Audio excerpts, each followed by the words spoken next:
tablets.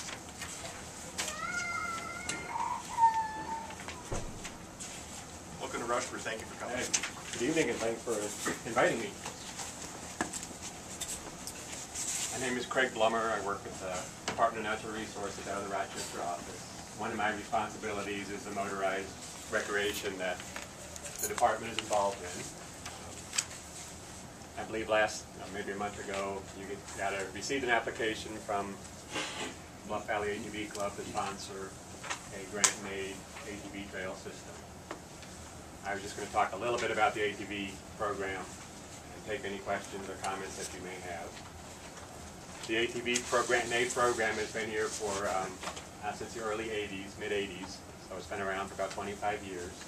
It is modeled after the snowmobile grant-made program, which you folks have been sponsoring the local snowmobile club for at least 25 years, if not more. So it's based upon that same framework, the same laws, liability issues, things associated with the snowmobile club also apply to the ATV program. The money that funds this ATV program comes from revenue generated by the sport.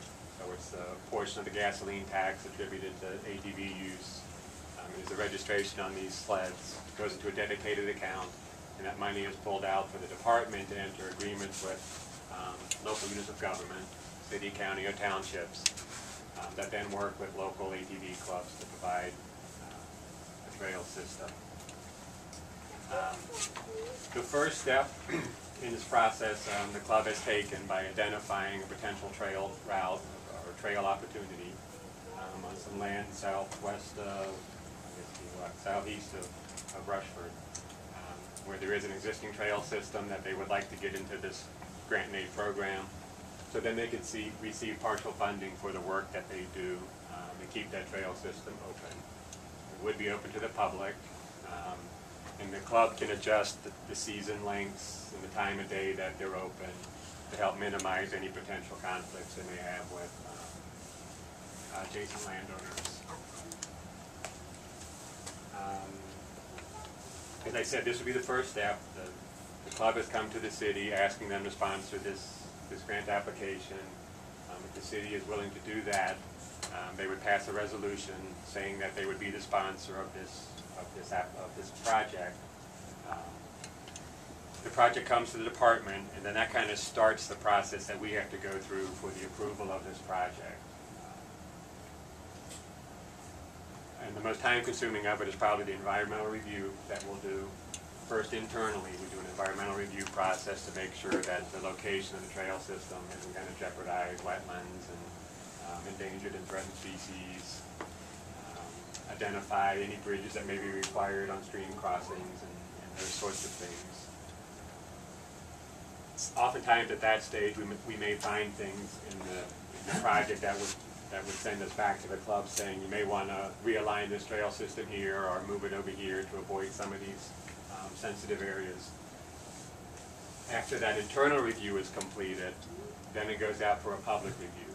We would put notifications in local newspapers or website and give the public a chance to weigh in on what they think about this project, positive or negative. We gather those comments, and at that point we would determine if it warrants a public meeting or not.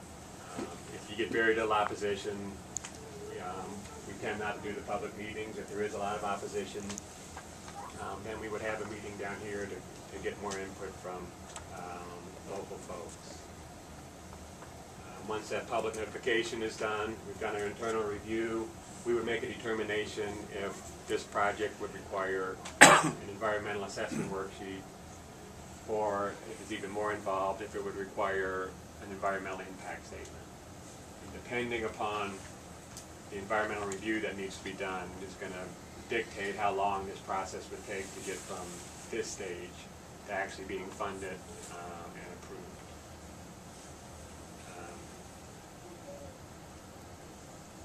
So at this point, I guess the question is if the city is comfortable being the sponsor of this project, or if there's comments or issues or concerns that we'd like to talk about. It's the Bluff Valley ATV Club out of Rushford that would be the club that takes care of this. They are currently taking care of the trail system in Chatfield.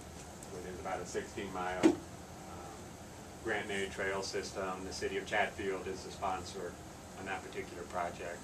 So they've got a history of doing these things, and they've done a fine job. And there's 3 years now, I think, that that trail system has been up and running.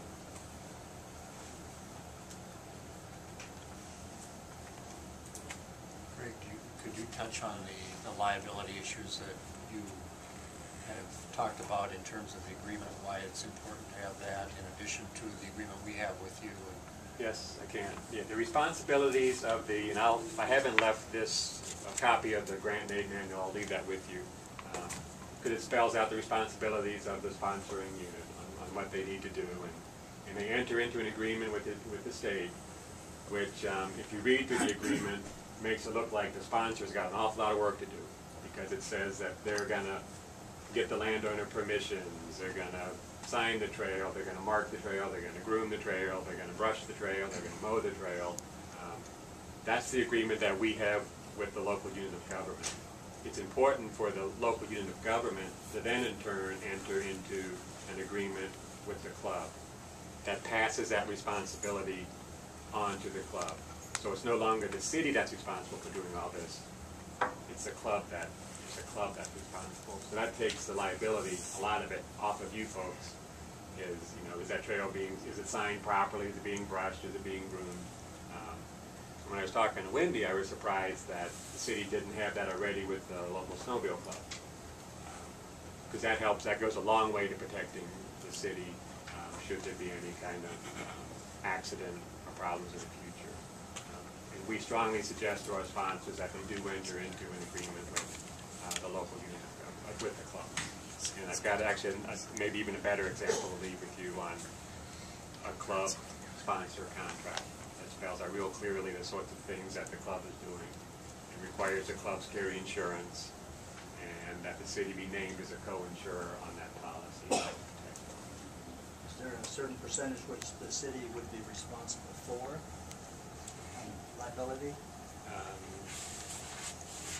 Or would it be a shared entity? If you're talking about the liability of what needs to be done to provide the trail, you could pass all that work liability onto the club. If you're talking about liability in terms if somebody got sued, if somebody got hurt and they sued the city, or they sued the state, or they sued the club, I can't answer that. I mean, that would end up in court. What I could tell you is I talked to our program manager in St. Paul before I came down to say, how common is this? And they weren't aware of any case in the state where a sponsor of our grant and aid program was sued. That helps. And the way the liability laws are written in the state, I mean, and they've been changed within the last 8 to 10 years, and their intent was to further protect folks, be it private landowners who open their land up for this activity, or if it's the state who's providing this, and if it's the local sponsors who are acting as more of the fiscal agent. That's what it boils down to, and the work is actually passed on to the club. Another question, would this be a part of maybe the horseback trail by chance, or would this be an entirely new trail? This is proposed as it is now as an entirely new trail system. And, the money is dedicated toward ATV use.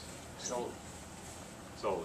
And that's not to say a landowner It couldn't use it. Yeah, he could allow other use to